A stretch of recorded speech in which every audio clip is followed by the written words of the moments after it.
Assalamu alaikum wa rahmatullahi ta'ala wa barakatuhu. Barkanmu da sake kasancewa da ku a cikin shirin NGT Interview TV. A yau muna tare da babban bakonmu Ibrahim Musa Suleiman wadda kuka fi sani da Dr. Zakey. Zai mana bayani a takaice akan harka ta cryptocurrency. Kafin mu fara cikin tattaunawar kai tsaye, za mu ba da dama ma Dr. ya gabatar mana da kansa da mu da masu kallo. Dr. Assalamu alaikum. Jama'a assalamu alaikum. Da farko dai kamar yadda shi Malam Yahaya ya kira sunana Ibrahim Musa Suleiman Zakey, wanda aka fi sani da Dr. Zakey. Sannan na kasance ni haifaffen garin Potiskum ne, wadda mazaunin garin Potiskum kuma. Sannan ina cikin harka ta cryptocurrency, sannan ita ce sana'a wadda zan ce na ɗauke ta a matsayin sana'a wadda nake ci, nake sha, nake ciyar da iyalina a cikinta. Masha Allah. Kun ji bayanin Dakta a takaice, sannan za mu faɗa cikin tambayoyin kai tsaye don mu amfana da sauran dukkan al'ummar da suke crypto su ma su amfana. Dakta, da farko dai muna so a mana bayani, shin ita ma crypto kasuwa ce wadda zamani ya samar da ita a yanar gizo kamar kasuwanni da muka sani na zahiri a yau da kullum? Gaskiya cryptocurrency a takaice wata ci gaba ne na kasuwanni waɗanda aka samar da su a digital platform na blockchain. Wato shi blockchain technology ya zo da abubuwa masu tarin yawa, wanda kusan zan ce cryptocurrency yana ɗaya daga cikinsu. Wanda ya fi shahara a cikinsu. Amma blockchain wani opportunity ya zo da shi na decentralization, wanda idan dai aka dinga jero maka abubuwan da blockchain ya taho tare da shi, za ka yi mamaki. Cryptocurrency wata kasuwa ce wacce kusan zan ce advantage ɗin da take da shi ya ma fi na kasuwanninmu. Wanda muke da su local markets. Saboda shi kasuwanninmu wanda muke da su local markets, dole sai ka fita, dole sai ka kasa kaya, wanda ci gaba da ya zo a zamanance, wanda yanzu mutane suna shiga harkan online business. Amma a baya mutane ba sa yadda su shiga online business. To cryptocurrency kasuwa ce wadda ta zo, wanda mutane suna yin haɗaka wajen cinikayya, sannan su ɗaga darajar cryptocurrency coin, sannan kuma ya zama to kowa yana samu daga ciki. Saboda idan dai aka ɗauko maka yadda cryptocurrency yake tashi daga asalin farashin shi zuwa farashin da yake kaiwa ko mutum ya samu riba, za ka yi mamakin abin, sai ka ce so wannan idan dai wani ya fita fa. A takaice idan dai yanzu aka kirkiri cryptocurrency aka sa masa farashi akan naira 100, sai ya zamanto kai sai ka zo ka siya na farko. Na saya. Idan an yi guda 10 ne, market cap ɗinsa naira 1000 ne kacal. Kaga kowane ɗaya ya tashi a matsayin naira 100. Naira 100. Sai ya zamanto kai sai ka zo ka siya guda ɗaya a naira 100. To market cap ɗin nan ya tashi daga naira 100 ya zamanto naira 110. Market cap ya zamanto naira 1100, saboda ka ƙara mar kuɗi akan kuɗin da yake na market cap nasa. So yanzu darajar coin ɗin ya tashi daga naira 100 ya dawo naira 110. Ya dawo naira 100. Sai ya zamanto ni idan dai na zo zan siya, sai na siya akan naira 110. Idan dai na siya guda 5, market cap ɗin ya ƙara canjawa, darajar coin ɗin zai ƙara fita. Yanzu misali har sai ya kai naira 150.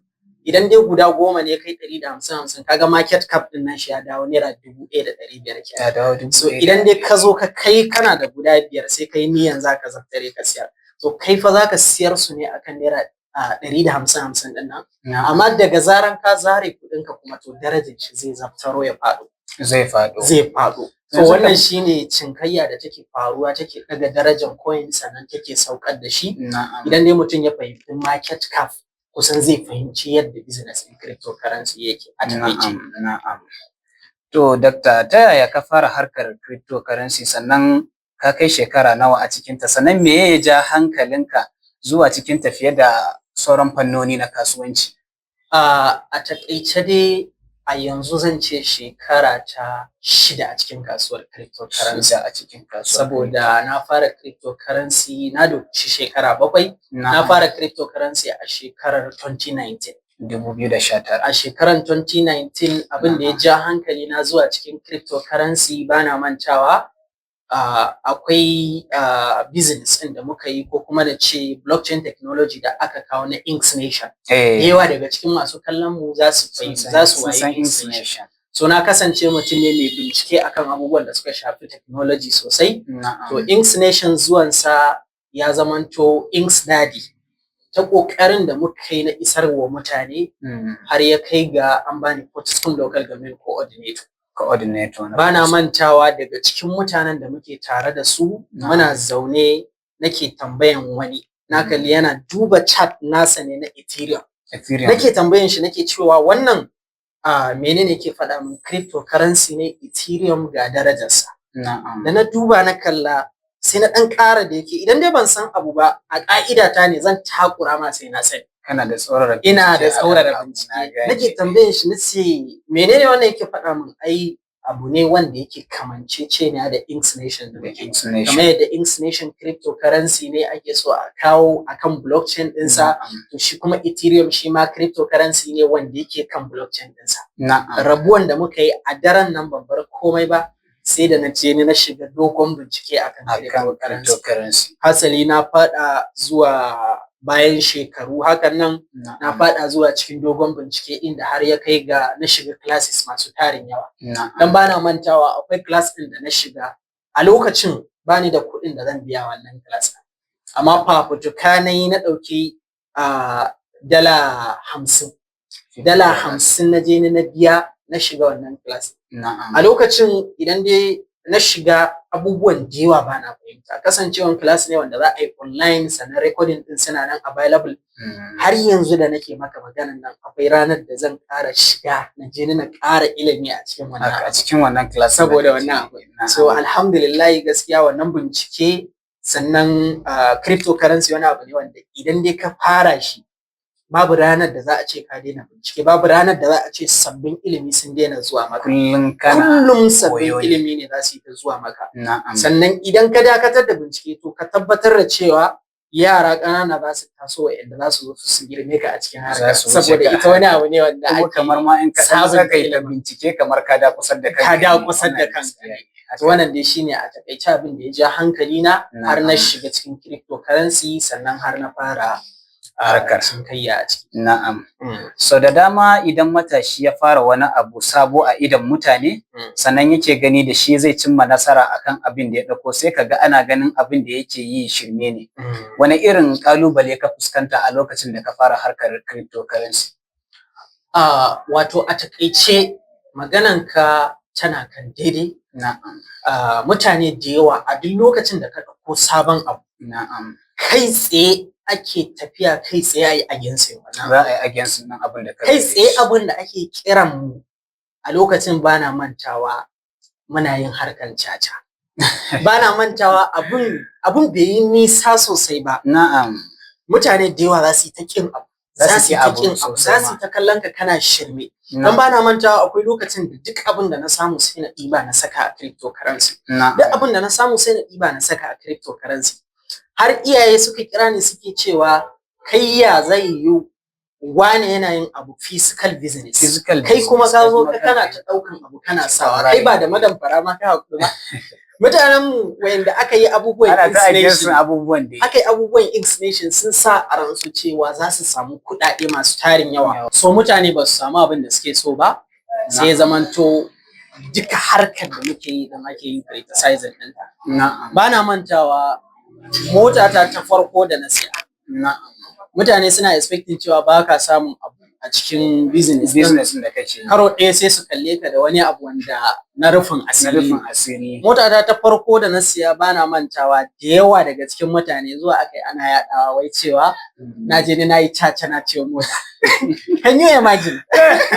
Abin da kai ka san kasuwanci kai ka samu riba ka cire kuɗi ka je ka biya ka siya kamar yadda kowa yake yi amma kuma sai ake criticizing din abin a matsayin caca. Alama sun pass ka san kowa su da daukar abin a matsayin wani abu wanda zai ba mu mutum wani abu bare har a ce ya san babban rufin asiri kamar haka. Exactly. Da zuwa ina tunanin. To wannan haka yake ɗabi'a ne na mutane. Duk abin da ka ɗauko za a yi criticizing. Wannan gaskiya. Ko mining da ake yi a yanzu wanda 'yan baiwa suke yi, kuma irin zagin da suke sha. Ana shan daga baya da aka samu wasu wayanda suka dan bada kuɗi kaɗan, sai zamanto mutane sai suka dawo cikin harkar. Da ya zamanto aka samu wasu wayanda suka yi disappointing mutane, sai zamanto kuma mutane suka ƙara jan baya da harkar. A takaice dai kusan ribar abin sai an yi haƙuri dai. Sai an yi haƙuri. Abin da muka abuna a ci. Sai an yi haƙuri. Haƙuri shine the best way da za a samu abin da ake so a cikin harkar ne ina ga. Wannan haka yake.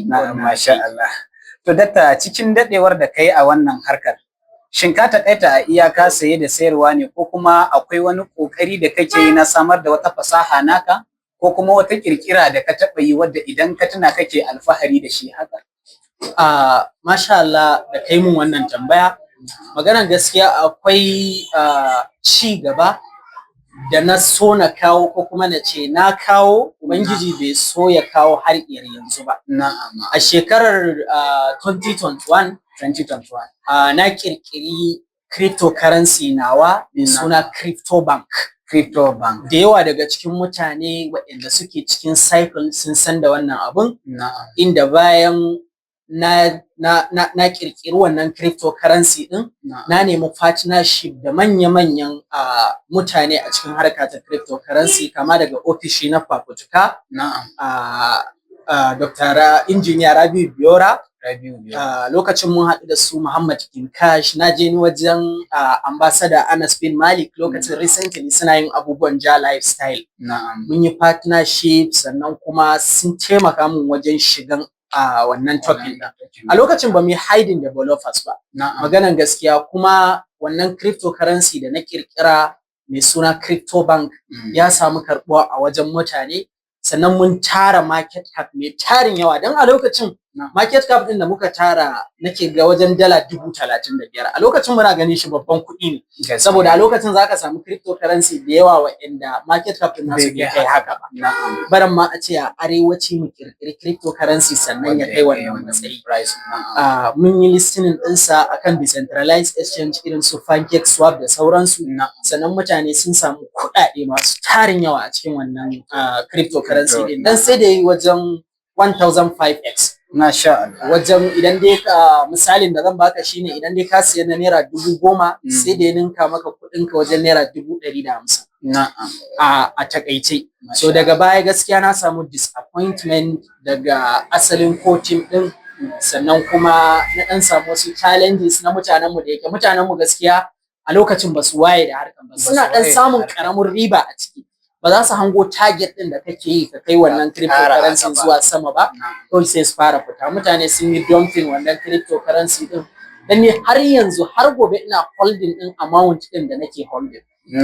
In dai ka kalli na samu abu a cikin wannan cryptocurrency da nayi trading ɗinsa da nayi, wanda na siya na siyar. Haka zalika mutane, amma an yi dumping din abun, kuma har gobe liquidity wannan cryptocurrency din is locked. Har gobe ban cire wannan liquidity. Har gobe akwai liquidity. To wannan dai gaskiya shine ci gaban da zan ce na kawo, wanda ya dan dauki tsawon lokaci, kuma muna fatan cewa Ubangiji ya bamu dama mu ƙara kawo irin wannan arewaci. Saboda an kawo makamantansa irin su menene sunan wannan dinnan coin dinnan, na manta, wanda gaye dan Kaduna dinnan ya kawo. Ta yiwu zan iya tuna sunan coin din kafin mu tafi. Insha Allah. Na'am. To dakta, a matsayinka na wanda yake da gogewa daidai gwargwado, kuma ka kwashe lokaci mai tsawo a cikin wannan harka, wace hanya ce mai aminci da za a bi don rage haɗarin faɗawa asara a kasuwar da take da sauyin yanayi? Maganan gaskiya, Malai Haya, wannan tambaya taka ta ɗau wani hanya mai matuƙar muhimmanci, wanda idan dai masu saurara suna saurara, za su iya kiyaye kansu daga faɗawa cikin asara ko kuma hannun scammers. Babban magana shine, kamar yadda muka fara a farko, wannan harka tana da buƙatar ilimi. Kullum kana da buƙatar ka waye, ka fahimci cewa yaya za ka yi ta. Matuƙar ka bar kanka a baya, to za a barka a baya. Za a barka a baya. Wannan dalilin yasa muka yi haɗaka da traders, saboda ni ne chairman na Yobe Traders Association. Sannan a yanzu haka nan muna ta kokarin mu kawo wani class wanda zai zama to free wa mutane.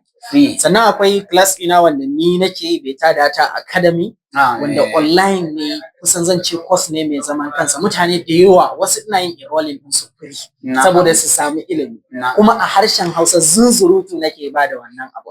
So akwai abubuwa da yawa wanda muna so ya zama to a Yobe da Potiskum ya zama to mu kawo classes wanda mutane za su ke samun ilimi, ya zamanto ko da a ce weekly ne hakan nan. So amma insha Allah dai zamu duba a wannan, amma shawaran da zan bada mutane shine ka nemi ilimin duk abin da kake ciki kake yi na kasuwanci, to zaka samu alkhairi a cikin sa. Akwai wani kokari kenan da kuke yi mai zaman kansa na musamman ga matasan Yobe ko in ce ma Potiskum ga baki daya dangane da ita wannan harka ta crypto kenan? Maganan gaskiya, kasancewar Kano sun fi mu shiga cikin harkar dumu shiga cikin wannan dalilin yasa da yawa daga cikin mutanen mu aka bar su a baya. Dan yanzu idan dai aka ce mu mun san yanda system din yake, mun san harkan, saboda na san da yawa daga cikin influencers da zaka dauko, wasu idan dai ka zaunar da su zaka iya koya musu cryptocurrency, zaka koya musu trading kwam din sama, amma kuma kasancewar gaskiya mu muna baya da abun, mutanen mu ba sa daukan abun da muhimmanci. Shi yasa a yanzu a Yobe ba za ka iya nuna mutum ɗaya ka ce wannan shine cikakken influencer na cryptocurrency ko kuma na trading ko forex. Da yawa daga ciki dai muna da mentors masu tarin yawa. Shi yasa muke yin haɗaka mu tattaro kansu a wannan association din namu, Yobe Traders Association. Za mu haɗo kan wayannan mentors ɗin mu kalli yaya za mu kawo ci gaba a Yobe gaba ɗaya, ba iya garin Potiskum ba. Sannan yaya za mu yi, yanzu akwai wani program da mutanen Kano suka fara, Trading Square. Haɗaka ne na mentors, ya zama to ana ba da ilimi kyauta a Telegram. Muna so mu kalli a Yobe ya za mu kawo wannan. A Yobe ya za mu kawo wannan. To amma me ka fahimta dangane da gudun su shiga cikin harkar, ko kuma ya ma za mu ce abin, shin tsoro ne ko kuma rashin ilimi ne na abin kamar yadda ka yi bayani a farko? Maganan gaskiya akwai wani abu. Potiskum gari ne wanda na 'yan kasuwa. Na 'yan kasuwa. Sannan ka ɗauki misali shi ma Kano haka yake. Amma da yawa daga cikin kasuwanci, kaman idan zaka kwatanta Najeriya da ƙasashen waje, yanzu ƙasashen waje sai sun yi nisa a cikin abu har an ba mu tazara, sannan sai kalli wai a baya yake zuwa sabo yake. Yanzu kaman renewable energy irin su solar da sauransu, yanzu sai kwana nan fa mutanen mu suka fara yin adoption. Amma can har an manta, har an fara tunanin yadda za a kawo wani sabon renewable energy su ba. To haka zalika su ma Kano suna barin mu baya sosai, sai mun sun jima da barin tazara sai ka kalli mutanen mu suna yin kokarin su shigo. To gaskiya muna so mu kawar da wannan abin, ya zama to tare za a yi wannan gaskiya ne. To shine. Wani irin strategy kake amfani da shi wajen zuba jari a cryptocurrency? Short term trading, long term holding, ko kuma project na involvement? Maganar gaskiya, a cikin trading strategy na ina yin amfani da long term, sannan kuma ina yin amfani da short term. Abinda muke nufi shine irin ka scalping. Akwai lokacin da nake shiga na yi scalping a cikin kasuwa, na samu riba, wanda a lokacin wanda suke saurara ba za su gane yadda ake magana ba. Shi idan dai aka ce scalping ko kuma short term trader, shine wanda zai shiga kasuwa ya zamanto duka a ranan, ko kuma na ba ku misali da day traders, a ranan zai shiga kasuwa, a ranan zai fita, wato riban da ya samu ya ishe shi. Haka zalika scalpers su kuma a cikin minti 5, minti 10, minti 15, awa 1 za su shiga su yi scalping a kasuwa kuma su samu riba. Shi kuma long term trader shine wanda zai siya abu ko ya yi holding ɗinsa sati 1, wata 1, shekara 1 ya samu riba. To maganan gaskiya, a cikin waɗannan kusan kowanne ina yin holding, ina yin long term trading, sannan ina yin short term trading. Akwai lokacin da idan ka ware capital kaza sai ka ce wannan na kaza ne, idan ka ware capital kaza sai ka ce wannan long term trading zaka sai coin yayi sati 1, yayi sati 2 na bar shi, wani lokacin kwana. Idan dai ka shiga scalping kuma ko kuma day trading, a ranan zaka samu riba, a ranan zaka samu. To wannan duka a cikin su gaskiya ba wanda kana yi. akwai wani darasi da ka koya tun a fara harkar ka na crypto kawo yanzu har yanzu kana amfani da wannan salon a ciki? Gaskiya akwai darasin da na koya a cikin harkan cryptocurrency wanda har gobe ina nan da wannan abun, kuma shine sirrin nasarar da na samu a cikin wannan harka. Saboda wannan harka ba abin da bata mun ba. Na farko a ciki na siya mota, a ciki na siya gida, a ciki na yi aure, a ciki nake ciyar da iyalina, a ciki nake sutura, a ciki nake ɗaukan nauyin karatu na tun daga part 1 har zuwa 400 level.